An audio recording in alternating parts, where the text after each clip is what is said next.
저는 안식월 첫 주에, 그러니까 7월 첫째 주에 서울 영락교회 일부 예배를 참석했습니다. 초등학교 때부터 대부분 제 영성의 고향과 같은 그런 교회에서 예배를 드렸고, 또 이제 안식월이 주어졌으니까 주일날 평상시 가보고 싶던 교회를 자유롭게 갈 수가 있잖아요. 그래서 영락교회 예배 드린 후에 마포에 있는 한국 정교회, 니콜라스 대주교 성당이라고 알려졌는데요. 그곳에서 예배를 같이 드렸습니다. 저는 대학교 3학년 때 예배에 대해서 좀 연구할 때, 그때 이제 그 마포에 있는 한국 정교회 예배당에서 예배를 드린 적이 있었거든요. 근데 30년 전과 똑같이 뭐 변화된 모습이 거의 없습니다. 그 정교회라고 하는 오소독스 처치는 비단 30년이 아니라 1000년 동안 똑같은 예배를, 그래서 오소독스 처치니까는요, 예배를 하는 모습을 보면서 한편으로는 참 감사하면서도 한편으로는 좀 마음이 짠했습니다. 그 앞에 주변에 다 아파트가 다 개발이 됐고, 그냥 그 정교회 교회에 있는 그 부분만 옛날처럼 그저 허름하게 이렇게 남아 있었습니다. 우리 개신교 교인도 오소독스 처치, 정교회 그러면 잘 좀 모르시는 분들이 좀 계시는데요. 우리나라에서 인구 통계를 낼 때는 뭐 개신교, 불교, 천주교 이렇게 내지만 세계 인구 통계를 낼 때는 기독교라고 낼 때는 그 기독교 안에는 우리 개신교, 천주교 그리고 정교회 이 세 가지가 함께 들어가는 겁니다. 그러니까 로마 시대로 돌아가면 이제 그 로마 콘스탄티노플부터 이제 기독교가 공인되잖아요. 동로마, 서로마 제국이 있는데, 여러분 역사를 보셔서 알겠지만 서로마 제국이 먼저 망합니다. 로마가. 그러니까 동로마 제국이 더 오래 견디게 되는 거거든요. 그러니까 이 정교회는 그 동로마 제국에 뿌리를 두니까 그들의 입장에서는 정교회가 그야말로 교회입니다. 정통교회고, 카톨릭 교회는 본인들에서 갈려나간 형제교회고, 그리고 개신교회는 거기서 또 갈려나간 근본이 없는 그런 교회로 그들은 그렇게 생각합니다. 그래서 주일 예배도 한 3시간 드리거든요. 오전 8시부터 10시까지 예배를 드리고, 사실은 토요일 저녁부터 예배를 드립니다. 근데 이 뭐 크리스토스돔의 성례전에 따라서 이거 10세기부터 된 그런 예배를 그대로 드리니까 8시에 가면은요, 이제 그 정교회 예배당은 이렇게 두 부분으로 되어 있는데, 요 안에 이제 사제들만 들어갈 수 있는 공간이 있고, 이제 사제가 나와서 이제 같이 예배 드리는 그 공간이 있는데,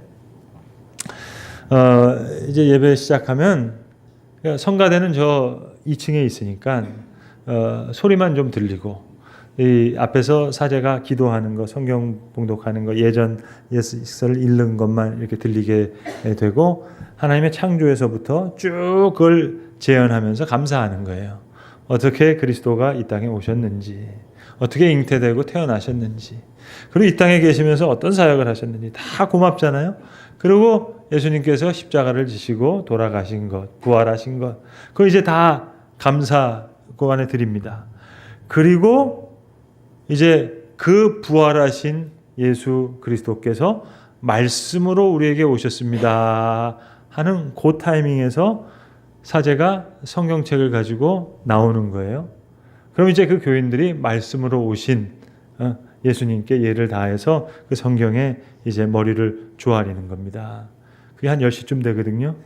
그러니까는 8시에는 한 명도 없을 때도 있고, 이러다가 한 10시쯤 되면 그때 이제 교인들이 1명, 2명씩 와가지고 하고, 이제 제일 피크는 그러고 나서 성만찬을 한단 말입니다. 한 10시 반쯤 되면 그때 이제 꽉 차는 거예요. 왜? 그거는 정교회 교인들만 먹을 수 있는 거니까. 이 개신교 목사 나부라기는 먹을 수 없는 그런 거니까 이제 그거를 받게 됩니다. 그래서 이제 그 동로마 제국을 중심으로 하다 보니까 그 앞에 정교회 앞에는 다 나라 이름이 붙게 되는데, 그리스 정교회, 그리고 러시아 정교회, 나라로 치면 뭐 불가리아, 루마니아 이쪽, 뭐 우즈베키스탄, 그리고 한국정교회. 근데 이 한국정교회 그 예배드리는 숫자가 우리 송도의 소망교회 예배 인원의 뭐 한 5분의 1 정도 될까요? 그러니까 참 어찌 보면은 사실 이론적으로는 그 예배가 맞잖아요. 하나님이 하신 일을 우리가 찬양하는 것, 그 예배가 맞으니까. 근데 우리 개신교는 우리가 스스로 좀 비판해 보면 예배 다이내믹스가 있죠. 그런데 어찌 보면 너무 개인적일 때가 있고 또 어떤 목회자의 성향을 따라서 우리는 좀 중구난방인 왔다 갔다 하는 경향이 있지 않습니까? 그래서 이제 그렇게 예배를 드리고 근데 이제 떡은 어떻게 나누냐면 그 실제 정식 성찬식 때는 못 먹고요. 저 같은 사람은 끝에 남은 이제 그 개도 주인의 상에 떨어지는 부스러기를 먹는다 해서 아가페의 마음으로 그 은총 그레이스를 나눠줍니다. 그럼 그때 떡 하나 먹을 수 있는 거거든요. 그러니까 1000년 동안 이렇게 예배를 드려왔어요. 예배는 참 고맙긴 한데 그 예배는 우리가 좀 배우기는 어렵겠고 제가 이 말씀을 계속 좀 길게 드리는 이유는 여러분 왜 회사에도 출장 갔다 오면 출장 보고를 드리잖아요. 그래서 오늘도 보고 겸 드리는데 나름대로 2달 동안 좀 우리 뿌리인 그 정교회를 좀 배워야 되겠다 하는 생각으로 해서 사실 책은 이만큼 샀는데 다 읽지는 못하고 중요한 몇 책을 읽었습니다. 그리고 그리스에 갔었을 때도 이제 아들과 함께 주일을 2번 했는데 항상 주일마다 정교회 예배 1번 드리고 그리고 이제 영어로 하는 개신교 예배를 가서 드리고 하면 이제 정교회에서 예배 드릴 때는 벌써 이제 아들이 몸이 막 비비 꼬이는 거예요. 아들만 꼬였겠어요? 그렇게 힘들어지는 거예요. 그리고 이제 개신교 예배를 드리면 벌써 찬송부터 우리가 알잖아요. 익숙하게 되고. 그래서 이제 정교회를 한 2달 동안 하면서 예배에 대해서는 많은 걸 생각했습니다만 우리가 실제로 좀 배우기는 좀 어렵겠다 생각했지만 한 가지 도움받았던 건 뭔고 하니 예수 기도라고 하는 저들의 영성을 지금까지 수천 년 동안 지켜왔던 그 기도. 저는 2달 동안 스스로 연습도 해보면서 참 유익한 시간이었습니다. 간단한 기도입니다. 주 예수 그리스도 하나님의 아들이시여 이 죄인을 불쌍히 여기소서. 죄인인 나를 불쌍히 여기소서. 데살로니가 전서 5장 1절에 쉬지 말고 기도하라 그랬잖아요. 숨을 쉬듯이. 그러니까 그 사람들 숨을 들이키면서 그렇게 기도하는 겁니다. 주 예수 그리스도 하나님의 아들이시여. 그리고 숨을 내뱉으면서 죄인인 나를 불쌍히 여기소서. 성도들의 기도뿐만 아니라 저 수도원에 있는 수도사들, 저 그리스의 아토스산이라든지 메테오라에 있는 그 유명한 수도원에 있는 수도사들도 이 기도를 가지고 자신의 마음과 영혼을 하나님 앞에 정렬시키고 그래서 이 다른 사람과 함께해서 기도할 수도 있고 혼자서 기도할 수도 있고 언제라도 기도할 수 있고 물론 이 기도가 어떤 주문처럼 되어서는 안 되겠습니다만은 우리의 마음과 영혼을 하나님께 정돈시킬 수 있는 그런 참 유익한 기도다를 2달 동안 제가 개인적으로 좀 체험했습니다. 자, 오늘 본문에 보시면 이 한 여인이 나옵니다. 가늠한 여인. 저는 오늘 이 여인의 이름을 이렇게 타자라고 그렇게 한번 붙여보고 싶습니다. 타자란 뭔가 이 현장에서 배제되어 있는, 배척당하고 있는, 많은 사람들이 싫어하게끔 되어지는, 소외된 그런 타자를 이야기합니다. 사실 오늘 제 설교의 주제가 어떤 타자와 교회, 설교 제목도 그렇게 한번 잡아볼까 했는데 예수와 여자만 남았더라 이렇게 했습니다. 발음하기에 따라서 타자로 들리실 것 같아가지고 제목을 좀 바꿨습니다. 그러나 주제는 타자와 교회인데요. 오늘 본문의 등장인물은 좀 이렇게 넷으로 나누어 볼 수 있습니다. 첫 번째 1번은 오늘 이 이웃이 되어야 될 사람을 아주 그냥 타자로 밀어붙이는 그래서 그를 아주 비난받게 하고 싫어하게 하는 인물로 만들어가는 사람들 서기관과 바리새인들이 되겠고요. 두 번째는 이 철저하게 타자가 되어버린 배제된 이 여인을 진정으로 다시 한 사람으로 치유해서 세우시는 우리 예수님이 되겠고 그 다음에 3번은 그야말로 이 아주 배척당하는 이 타자가 되어버린 이 여인이 있고요. 마지막에는 이 네 번째 이 모든 광경을 바라보고 있는 구경꾼들이 있습니다. 그러니까 1번, 2번, 3번의 행동을 다 바라보고 있는 4번 구경꾼. 오늘 성경 본문에 보시면 예수님께서 감람산에 올라가셨다가 그리고 아침 일찍 성전에 내려오셔서 성전에 들어가셔서 예수님의 말씀을 듣고 싶어서 나온 자들에게 예수님께서 말씀을 전하시고 있는 그런 시간이었습니다. 이렇게 강론을 하시는, 예배 시간이라고 사실 좋겠죠. 그 시간에 지금 현장에서 가늠하다 잡혀온 한 여인들을 서기관과 바리새인들이 데리고 왔습니다. 그리고 예수님 앞에 세우면서 아주 소란이 일어났습니다. 이 사건이 일어났습니다. 그러니까 오늘 이 성경 본문 말씀은 이 예수님의 말씀을 듣고 있다가 성전에서 일어났던 이 일을 어떻게 보면 자기가 의도한 바가 아니었습니다. 그냥 예수님 말씀 들으러 왔다가 이 모든 사건을 1번, 2번, 3번을 그저 다 보게 된 그 사람들이 알게 되었던 진리의 말씀이 기록되고 있습니다. 그래서 오늘 본문은 우리는 익히 우리가 잘 알고 있는 본문으로 스스로가 익히 잘 알고 있다고 생각했는데, 근데 저 역시 이걸 그냥 가늠한 여인에게 주신 말씀이었지 그렇게 생각했을 때 생각하는 것과 아니지 이 모든 광경을 바라보고 있었던 그 구경꾼에게 주신 말씀으로 그렇게 성경을 읽으니까 성경이 전혀 다른 의미로 저에게 다가왔습니다. 초반부에 제가 정교회에 대한 설명드리기 위해서 시간이 많이 갔기 때문에 오늘 설교는 좀 짧게 줄여야 되겠는데, 그래서 여러분이 익히 아시는 우리 대한민국 국민이 제일 익숙한 사지선다형으로 설교하려고 합니다. 1번, 2번, 3번, 4번이 있잖아요. 제가 지금 말씀드렸잖아요. 여기 서기관과 바리새인이 있고 그리고 예수님이 계시고 그리고 여기 지금 아주 머리를 들 수 없는 지금 한 여인이 있고 그리고 이 1번, 2번, 3번을 다 바라봤던 4번 수많은 구경꾼들이 있단 말입니다. 1번, 2번, 3번, 4번 중에 나는 누구일까요? 하는 겁니다. 여러분 사지선다는 대충 맞출 수 있죠. 확실히 아는 것 하나 빼놓고 그 다음에 대충 찍어도 이게 맞출 수 있는데, 게다가 제가 힌트도 드렸잖아요. 목사님 4번이라면서요. 구경꾼. 그런데 오늘 사실 이 얘기는 좀 복잡합니다. 어려운 질문입니다. 1번, 2번, 3번, 4번을 놓고 나는 누구일까요? 이렇게 물으면 사실 답이 찾아지기가 힘들어요. 우리는 모든 것을 알고 있는 사람이기도 하다가 어떨 때는 서기관과 바리새인처럼 그 자리에 설 때도 있고 또 어떨 때는 예수님의 삶에 감동받아서 그 길을 좀 따라 설 때도 있다가 또 어떨 때는 나 자신이 또 처절하게 그렇게 배제되고 그렇게 모욕받는 또 남들의 비난을 받는 처절하게 타자가 되는 경우도 있거든요. 그리고 이 구경꾼도 다 제각각이에요. 생각하는 바에 따라서 아주 거친 구경꾼도 있을 수 있겠고 무관심한 구경꾼들도 있겠고, 그러니까 사실 1번, 2번, 3번, 4번을 놓고 나는 누구일까요? 이렇게 물으면 이거는 사실 대답하기 어려운 질문입니다.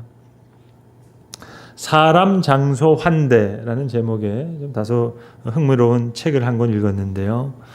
인류학을 전공하신 김모 박사님께서 역사와 문명을 연구하면서 쓰신 이론서예요. 그러니까 문명과 역사의 발전, 이게 사람, 장소, 환대, hospitality 이 세 키워드를 놓고 이게 확장되는 그런 일이라는 거죠. 그러니까 인류의 이주하는 여기서부터 저기로 가는 대륙을 이동하는 그런 문제서부터 오늘도 우리가 열심히 돈을 벌고 좋은 곳으로 이사하고 싶어하고 좋은 아파트로 이사하고 싶은 것, 이게 다 장소와 환대 그 영역이 확장되기를 바라는 건데, 그러면 그렇게 환대를 얻었으면 이론적으로는 이게 서로 이게 확장돼야 되는 거거든요. 근데 그건 이론이고 결과적으로는 그렇지 않다는 거죠. 제가 메이드인 만약에 방글라데시 옷을 입었어요. 음식은 중국산 농산물을 먹고 있어요. 그러면 내가 만나보지도 못한 사람이 나를 위해서 옷을 만들어주고 있고 나를 위해서 농사를 해줘서 내가 이걸 먹고 있잖아요. 그러면 서로 참 감사해야 되겠는데 현실적으로는 다른 쪽에서는 굴욕 기죽과 어떨 때는 모욕과 배제가 일어나고 있단 말이에요. 자, 외국인 노동자들이 우리나라에 와서 우리가 하기 싫은 일들을 저들이 대신 맡아주면서 열심히 일하고 있어요. 그래서 사회가 돌아가요. 그런데 그러면 감사해야 되잖아요. 그런데 다른 한편에서는 현실적으로 어떨 때는 공포심, 어떨 때는 배제, 굴욕, 모욕, 이게 일어나는 이유. 이걸 인류학적인 역사와 문명의 문제로 그렇게 이제 풀어낸 책인데, 여러분 오늘 본문에 나오는 이 무리들도 지금 딴에는 하나님을 잘 믿는다고 해서, 딴에는 하나님께로부터 칭찬받기 위해서, 환대를 받기 위해서 지금 잘하고 있다고 생각해서 하는 내용입니다. 그래서 현장에서 간음하던 여자를 데리고 온 거예요. 사실 이것도 정확한 게 아니죠. 사실 정확하게 하려면 레위기처럼 남자와 여자를 다 데리고 오든지, 그리고 정말 예수님께 뭘 물어보든지. 근데 예수님께 물어보고 싶어서 물어보는 게 아니에요. 본문에도 나와 있지만 책 잡기 위해서, 시험하고자 이미 결론을 내리고 밀어붙이는 겁니다. 그러니까 오늘 예수님 이 문제를 해결해 주시는 거예요. 간음의 문제만이 아니라 어떻게 보면 인간 본연의 문제, 우리의 모든 갈등의 문제, 그 문제를 해결하는 그런 구원의 시간인지도 모르겠습니다. 오직 여자와 예수만 남았더라. 나도 너를 정죄하지 아니하노니. 그 상처받는, 그 소외된, 그 배척받은, 싫어함을 받는 그 타자와 예수가 하나가 되는 시간이에요. 나도 너를 정죄하지 아니하노니. 지금 거친 무리들은 구원의 시간을 깨고자 하는 겁니다. 그래서 막 이미 결론을 내리고 밀어붙이는 거예요. 여러분, 우리는 뭐 사회적으로, 뭐 경제적으로, 또 정치적으로, 심지어는 외교적으로 많은 갈등을 보고 듣고 그렇게 우리가 지금 생활하고 있습니다. 뭐 정치적으로 여야 할 것 없이, 뭐 외교적으로는 주변 강대국과 주변의 나라 할 것 없이 말입니다. 경제적으로는 빈부, 뭐 여러 세대 간에, 또 때로는 남녀 간에.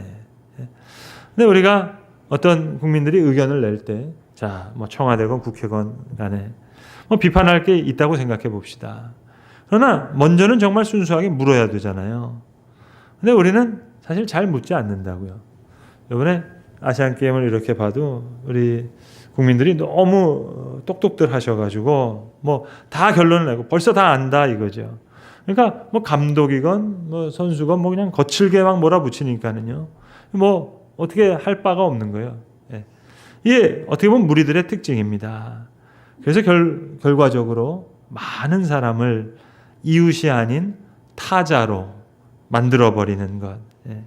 그러니까 이웃에 대한 질문이 아니고 타자로 돌려세우기 위한 외침들. 이것은 비단 2000년 전 오늘 성경 본문의 이야기만이 아니라 오늘 우리가 살고 있는, 오늘 우리가 겪는 현실의 문제라고 생각합니다. 정치, 외교, 경제, 사회가 그냥 다 그렇게 돌아간다 하더라도 교회는 좀 더 다르게, 좀 더 격이 있게 이 문제를 좀 해결하면 좋겠는데 그렇지가 않아요. 여러분, 우리가 뭐 외교적이다 하는 표현이 있지 않습니까? 근데 우리 외교적이다 할 때 뭐 일본에 대해서, 뭐 중국에 대해서, 미국에 대해서, 우리 가까운 분단된 북한에 대해서도 말입니다. 일본도 뭐 우리보다 앞서 나가는 선진국이면 배울 것도 많잖아요. 근데 우리는 일단 일본 놈 그래야 되죠. 그리고 뭐 거기다가 또 놈자만 붙이나요? 새끼자도 붙일 때도 있고. 유구한 역사를 갖고 있는 중국이라 그래도요. 뭐 그냥 고전 하나 알고도 그냥 거침없이 뭐 그런 사람들 얘기하잖아요. 미국에 대해서도 그렇고 가까운 형제의 나라인 북한에 대해서도 뭐 놈, 새끼 뭐 막 붙이게 되는 거죠. 여러분, 오늘 예수님은 1번, 2번, 3번 전체를 다 보고 있는, 오늘 이 내용을 다 알고 있는, 예수님의 말씀을 들으면서 사건도 보고 있는 그들에게 정말로 예수님처럼, 예수님을 닮아서 상대도 치유해내고 자기도 성장시키는, 여러분, 공감이라는 것, 누구를 세운다는 것, 이거 상대방에 대한 치유뿐만이 아니고요, 나의 성장도 다가오는 거라고요. 그거에서 주시는 말씀인데, 여러분, 정치, 경제, 사회, 뭐 외교뿐만 아니라 교회는 교회대로 특정한 이슈에 대해서, 예를 들어서 이슬람, 이거 뭐 타종교잖아요. 동성애, 문화적인 문제에 대해서 곰곰이 묻고 생각하고 예수님은 뭐 어떻게 하셨을까? 1번, 2번, 3번을 다 보면서 주님의 가시는 길을 이렇게 보면서 이 길을 가면 좋겠다 생각하면 좋겠는데 너무 성급하게 모두를 다 타자로 돌려 세워버리고 있습니다. 오늘 주님 본문에 보니까 다시 몸을 굽혀 땅에 글을 쓰셨다 말씀합니다. 여기 땅에 글을 쓰셨다 그러니까 많은 사람들이 여러 가지 추측을 해요. 과연 무슨 말씀을 쓰셨을까? 여러분 성경에 안 가르쳐 주시는 얘기는요. 그냥 좀 놔두자고요. 여러분. 꼭 필요하면 알려주셨겠지. 근데 그걸 꼭 해내가지고 얘기해서 맞으면 좋지만 여러분 틀리면 또 어떻게 하겠어요? 그러니까 하나님이 알려주시지 않는 것은 좀 겸손하게 모르게 두고 말입니다. 너무 무리하게 추측하지 말고 어떤 말씀을 쓰셨는지 알지 모르지만 다만 글을 읽을 수 있는 사람이 먼저 와서 읽었겠다. 그건 좀 분명해 보입니다. 여러분 불과 몇십 년 전만 하더라도 시골에 편지가 오면 글을 읽지 못하는 분들이 많았잖아요. 그러면 글을 읽으신 분들이 편지를 대신 읽어줬다고요. 그러니까 예수님께서 땅에 무슨 글씨를 쓰셨는데 그게 무슨 글씨인지는 알지 모르겠지만 지금으로 따지면 지성인에 해당하는 사람들이 먼저 그 무리들을 좀 선도할 수 있는 뭔가 의견을 내서 이끌 수 있는 사람들 그 사람들이 먼저 오늘 본문의 표현대로는 어른으로부터 젊은이까지 먼저는 어른이 먼저 와서 그것을 읽었다는 거죠. 예수님도 말씀하지 아니시고 땅에 글씨를 쓰신 이유도 차분히 좀 읽어보고 생각을 다듬으라는 배려셨겠죠. 그랬더니 그 글씨를 읽고 마음에 양심의 가책을 느낀 사람이 어른으로부터 시작해서 젊은이까지 하나씩 나가고 그리고 오직 예수와 그 여자만 남았더라. 지금 주님께서 주님의 말씀을 듣고 있는 자들에게 이 모든 장면을 무언으로 다 보여주시는 거예요. 말씀은 이미 주셨고 사건은 저들이 보고 있고 사건 속에 예수님의 모습만 보여지고 있고 이 길을 따를 수만 있다면 상대를 치유할 뿐만 아니라 나에게도 성장이 오는 거죠. 여자여 너를 고발하던 그들이 어디 있느냐? 너를 정죄한 자가 없느냐? 대답하되 주여 없나이다. 이르시되 나도 너를 정죄하지 아니하노니 가서 다시는 죄를 범하지 말라. 새로운 기회란 심판대에서 이루어진 것이 아닙니다. 정죄에서 이루어진 것이 아닙니다. 감옥에 쳐넣는다고 해서 되는 것이 아닙니다. 사실 오늘 세상도 우리를 향해서 우리가 타자를 어떻게 대하는지 사실 거기서 감동을 받기를 원하는 거예요. 정말 상대를 치유해낼 수 있고 우리가 성장할 수만 있다면 저들은 신앙인에 대해서 욕을 하는 것 같지만 사실 욕하는 게 아니라 그 내심은 감동을 받기를 원하는 겁니다. 나를 좀 감동시켜 줘봐. 여러분 젊은이들이 쓰는 표현 중에서 제일 안 좋은 표현이 왜 찌질하다는 얘기잖아요. 꼰대 같다 이런 얘기. 쿨한 게 좋은데 이게 찌질해요. 여러분 뭐 예쁜 연예인들이 좀 굴욕 사진이 있어요. 쿨하게 넘어가잖아요. 그거는요. 왜요? 쿨하게 넘길 수 있으니까. 그걸 가지고 모욕이다 모독이다 하면 이건 찌질해지는 거니까 꼰대가 되는 거니까 굴욕을 쿨하게 넘겨야죠. 꼬일 대로 꼬인 문제다. 뭐 뻔때를 보여줘야 된다. 소리쳐야 된다. 1번, 2번, 3번, 4번을 놓고 내가 누구일까 이렇게 물으면 문제는 해결되지 않습니다. 그러나 똑같이 1번, 2번, 3번, 4번을 놓고 그리스도는 어떤 분이셨는가 그렇게 물으면 문제는 다 해결되거든요. 이웃을 타자로 몰아가는 바리새인과 서기관들에겐 땅에 글을 쓰셔서 그들의 마음과 영혼에 변화를 일으켜 주셨던 분. 먼저 읽었겠죠, 저들이. 또 철저하게 비난받고 시름을 당하고 있는 이 지금 타자가 되어버린 여인에겐 나도 너를 정죄하지 아니하노라. 논리적으로는 틀린 얘기죠. 그러나 저를 깨끗하게 하기 위해서 지금 내가 대신 더러워지는 겁니다. 추석이 다가오는데요, 여러분. 부모님께 효도하는 게 뭘까? 전 지금 비유로 말씀드리는 겁니다. 우리가 하나님을 어떻게 기쁘게 할까 하는 것을 말입니다. 부모에게 정말 효도하는 것은요, 형제간에 잘 지내는 겁니다. 죄송하지만 저희 중3 나이엔 아들과 중1 나이인 딸이 저희 집 자녀들인데요. 애들이 좀 대면대면해요. 아들은 아들대로 예쁘고 딸은 딸대로 이쁜데 좀 사이좋게 지냈으면 좋겠는데 사이가 나쁜 건 아닌데 또 사이가 또 좋은 것도 아니에요, 여러분. 자, 어떻게 하면 좋겠습니까? 지금 연로한 아버지가 뭐 고기 한 그릇 못 들고 계세요. 뭐 밥을 못 들고 계세요. 식사를 잘 못하세요. 그러나 정말 효도는 뭐겠습니까? 그 아버님한테 고기 한 그릇을 사다 드리는 것. 물론 그것도 중요하겠죠. 그러나 형제 중에 오빠가 가난한 누이 동생이 있는데 신경을 써서 남모르게 좀 많이 챙겨줘요. 그 소식을 아버지가 들었어요. 아버지가 비록 고기를 먹은 건 아니에요. 그러나 그 마음은 기쁜 거라고요. 우리가 하나님의 마음을 어떻게 기쁘게 할까? 그래서 창세기에 나오는 두 가지 질문이 있는데요. 하나님께서 제일 먼저 사람에게 물으셨던 질문이 아담아 내가 어디 있느냐 하는 질문이었어요. 있어야 될 자리에서 떠났거든요. 그래서 하나님께서 아담을 다시 바로 세우시는 거예요. 아담아 내가 어디 있느냐. 그렇게 첫 번째 물으시고 하나님께서 사람에게 물으신 두 번째 질문은 뭐였는가 하니 가인에게 주셨던 질문이었어요. 가인아 내 동생 아벨이 어디 있느냐. 내 형제가 어디 있느냐 물으시는 겁니다. 하나님의 이 마음을 하나님의 아들인 예수 그리스도께서는 너무나 잘 아셔서 이렇게 풀어내신 거예요. 바리새인과 서기관들이 와서 어떤 계명이 제일 큰 계명입니까? 물을 때 너희도 이미 알고 있지 않느냐. 주 너희 여호와 하나님을 사랑하고 내 이웃을 내 몸과 같이 사랑하는 그것이 제일 큰 계명이라고. 자, 타자를 바로 세지 못하면 여러분 최악의 경우는 어떻게 되는 줄 압니까? 우리가 다시 타자가 되는 거예요. 우리가 다시 딸을 당하는 거예요. 사실 우리의 출발은 거기서부터였어요. 여인처럼 두려운 마음으로 오돌오돌 떨다가 내가 너를 정죄하지 아니하노라. 자, 그 은혜를 받았어요.